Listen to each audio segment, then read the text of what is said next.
Welcome back to Rare of Its Photos. I wanted to share um, this text of From Here to the Great Unknown because there are countries that have an edited text and edited details to what Michael Edwards did to Priscilla and what Priscilla allowed Michael to do to her. So, without further ado, leave a comment about this. This is definitely going to hit you pretty hard.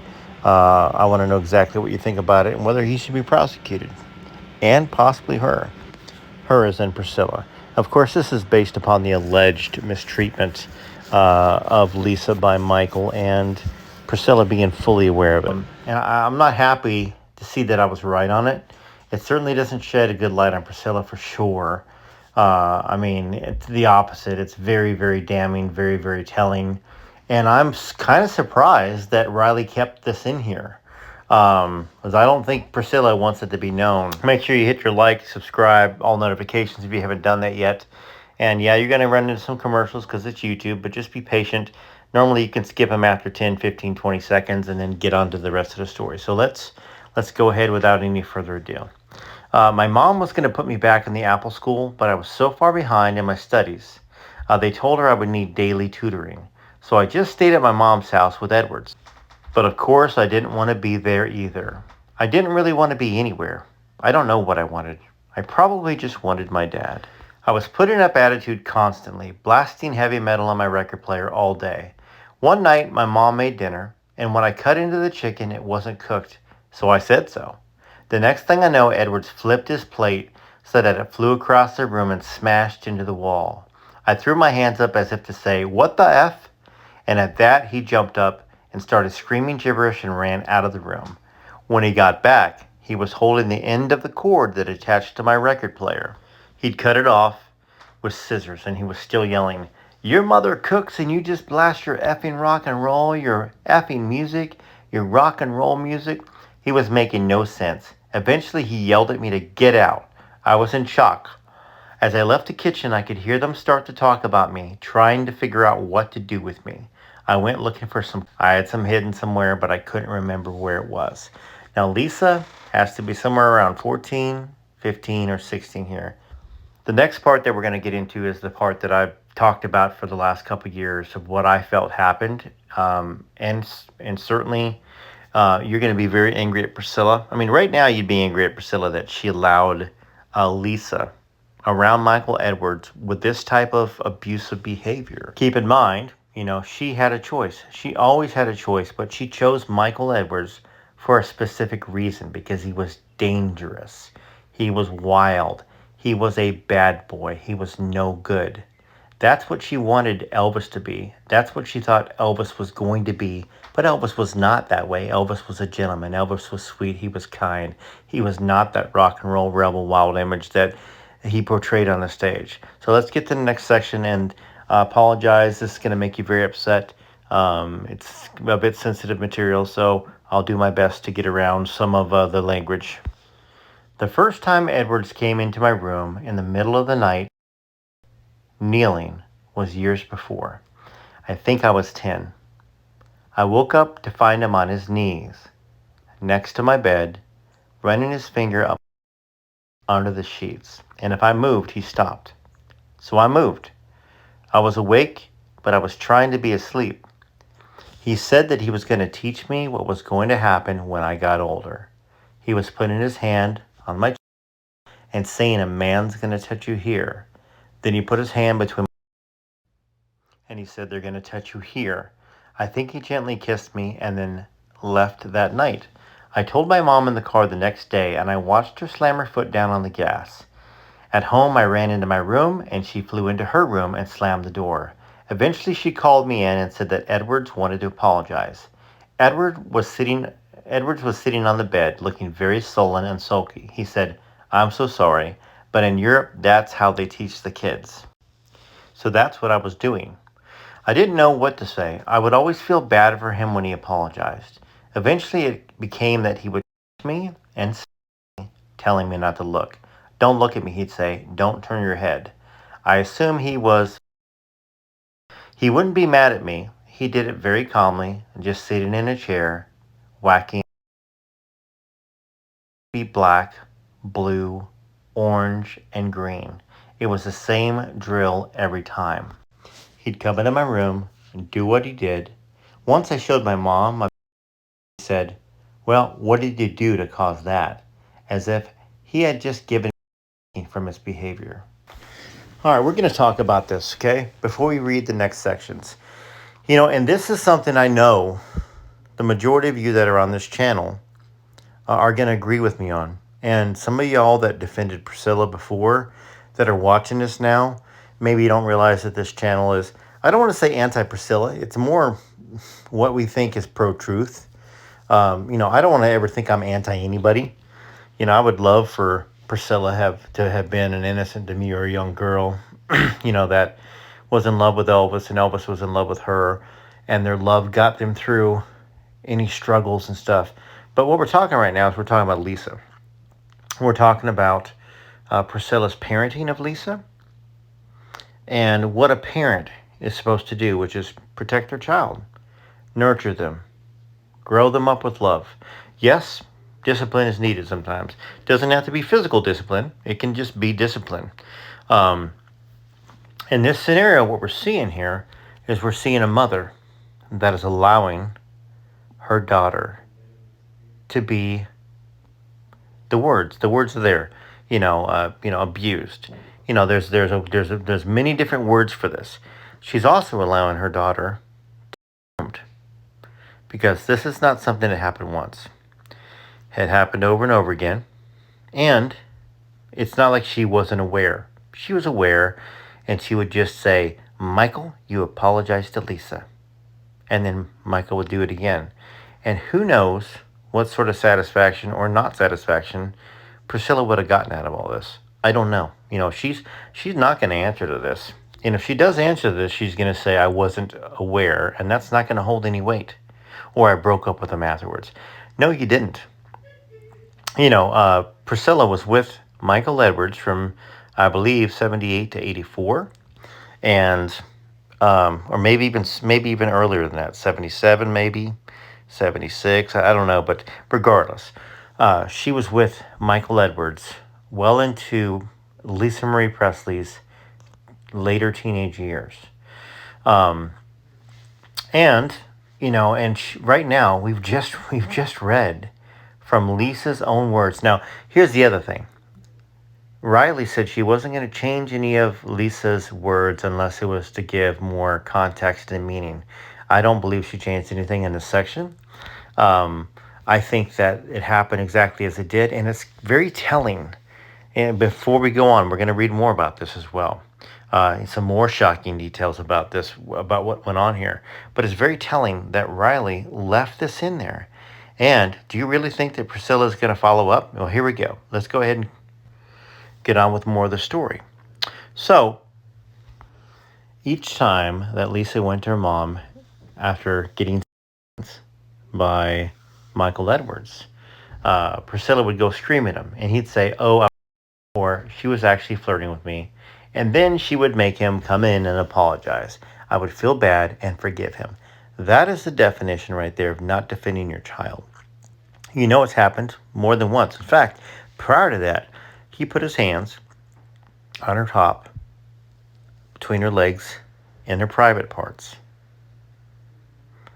And she still stayed with this man. Then he finds a different way to groom and abuse her by spanking her and gratifying himself, from what Lisa says. So Lisa says, "I would feel bad and forgive him. I was 11, 12, 13. He'd still come into my room now and then, but I would move or do something to make him think that I was waking up. Then he'd run down the hallway back to my mom's room, freak out, and stay away." So Lisa eventually figured out a way, somewhat, to keep him from doing this. And maybe, as he said himself, he found himself attracted to Lisa. Maybe he was trying not to, and like an addict, he couldn't help it sometimes because he's an addict. But regardless, Priscilla stayed with this man, knowing all of this. So let's continue on. At this point in my life, my mom was trying to have a career. She was trying to be a model and an actress, and she was doing commercials. So she left town quite a bit. And as crazy as this sounds, Edwards was there for me more than my mother. I was more used to having him around than her. Let's talk about that, okay? That is probably why it happened. Another reason why it happened more frequently. And a lot of these episodes might have been while Priscilla was gone. And I don't want to. I don't even want to go there with this, but it's very possible that even more happened than Lisa put down in her memoirs. I mean, if you think about what normally happens in these scenarios, mother ignores abuse, stepfather, even though he wasn't a stepfather, goes further and further and further, and grooms more and more and more, ingratiates himself by being the caretaker and doting on her and being, given more attention and all that other stuff, which I'm sure he was doing and probably was good at doing. Um, and then things even proceed even further. So this is bad enough, what we've been reading so far. But the idea that this could have gone further, I mean, once again, I've been saying for since I've had this channel that Lisa Marie was molested by Michael Edwards, and I felt like it went this far or more. This book is just coming out now, and I'm right about it because the thing is, where there's smoke, there's fire. Um, where there's smoke, there's fire. And Lisa had mentioned, about her stepfather. I mean, she didn't say all of this stuff when she had an interview. Um, but anyways, let's just continue on because this is Lisa's memoir. And it is written in some places exactly as Lisa spoke it. In other places, Riley changed some things around to get to the emotional part of it that her mom was trying to say. Every Christmas, my mom would give me amazing gifts, but he didn't have much money to do the same, and I would always cry on Christmas because I felt so bad for him. He would be really hard on himself, and he played the part of a pitiful victim, but still he had that terrible temper. One morning, he made some comment about how I needed to get my dryer or something. I think I said something nasty back like, it's not like you're not enjoying it or something like that. Under my breath as I was walking out of the room, he took a dining room chair and launched it at me. It hit me in the back. It didn't hit me that hard, but it got me enough to scare the shit out of me. I was crying the whole way to school. Let's talk about that section for a second. Okay? Obviously, he's been abusing her this whole time while Priscilla's in town, while Priscilla's out of town, more than likely. And with her saying that, maybe something had just happened between them both, and he thought, she's going to get me in trouble again. There's no other reason why Michael would actually pick up a chair and throw it at Lisa unless he was upset that Lisa was going to tell on him again. So Lisa said, I was crying that whole morning, and one of the teachers I really liked saw me crying, and she asked me what happened. She took me aside and said, you needed to break down and lose it because I was such a toughie most of the time. Now, I don't think that Lisa said anything to this teacher. Um, so I don't know exactly now. I mean, if she did, then that's another adult that failed her. I mean, maybe Lisa said my mother's boyfriend threw a chair at me. And back then in the 80s, I mean, nobody gave a crap about kids in a sense, not society, where they were thinking, oh, that's going to really mess with the kid. But, she did say you needed to break down and lose it because I was such a toughie most of the time. So I don't know what this teacher knew, but it was enough of an impact for Lisa to remember it for her memoir. So maybe it helped a little bit. I don't know. Lisa continues, there was a lot of in the house. I would hear my mom cry. I wanted to protect her. I didn't know how. It was really bad on one of his modeling trips to the Virgin Islands. My mom and I went with him. My mom suspected that he was having an affair with one of the models, and she recruited me to help catch him. Here's another thing we got to talk about. That's abuse there too. Leave your kid out of it. Find out for yourself. I mean, she's letting Lisa get by Michael. She's letting Lisa get physically by Michael. And really it's still a she's letting Lisa witness relationship between both of them. We already know that Priscilla had no problems out of Lisa. And from what I read in some other previous, um, either previous book or eyewitness account in another book. So poor little Lisa. She's getting it from both, and her daddy's gone. You know, you have to feel horrific for Lisa knowing all this stuff. If you didn't know it before, now we know it. And so, who out there is going to defend Priscilla Presley? If you can still defend Priscilla Presley, put it in the comments. Guarantee you that nobody else is going to agree with you. And that's what we've been trying to do. We've been trying to like maybe get to the root of the matter. Why Lisa, in a sense, I don't want to say was so dark, but she was so depressive looking and depressive acting all the time. Not like her dad. Her dad was sweet and happy and jovial. And I'm not saying Lisa didn't have some of that stuff, but that Elvis 2022 movie that came out with, the Baz Luhrmann did, that Austin Butler did, that was more Lisa, depressed, dark, than it was Elvis. And what's crazy about this stuff is that, Priscilla, I think, associated Elvis with Lisa, in my opinion. And, and I think a lot of her opinions of Elvis came down to how she felt about Lisa. So she had no problem, painting Elvis in a dark, depressive light in both the Elvis 2022 movie as somebody that they asked about. She was somebody that they said, hey, what was Elvis like? This and that and this and that. And same thing with the Sofia Coppola movie. Elvis was dark, depressed, and happy. What do we know about Lisa? We know Lisa was dark, depressed, and unhappy. And when you read this book, as I'm beginning to read, you start to see that her psyche was destroyed, and it was destroyed in a multitude of ways from her mom, mainly. Her mom allowed this to happen. Her mom perpetrated, and her mom said things to Lisa that you'll read in the book that you're going to say, how could you have any self-worth or love for yourself when you've got a mother like that?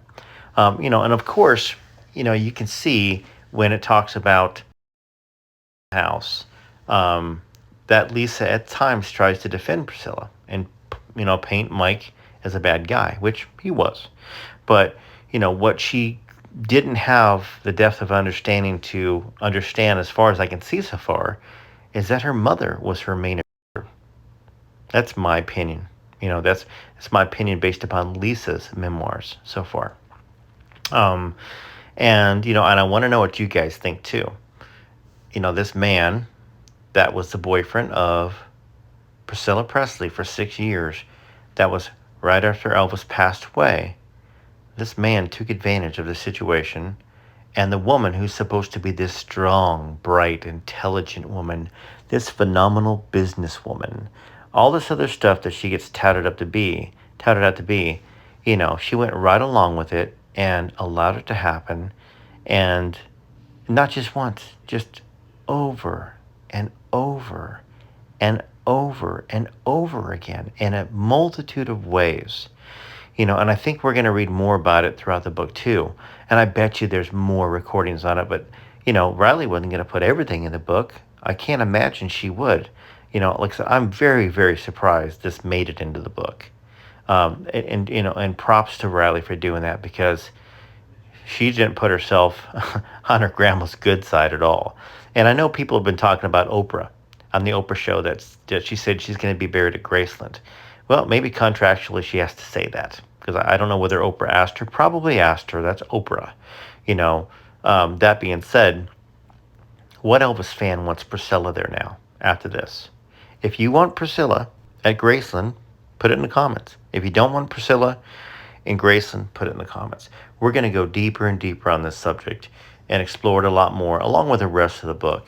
But I wanted to bring this to you, ladies and gentlemen, because I know that from what I've read in comments, everybody loved Lisa.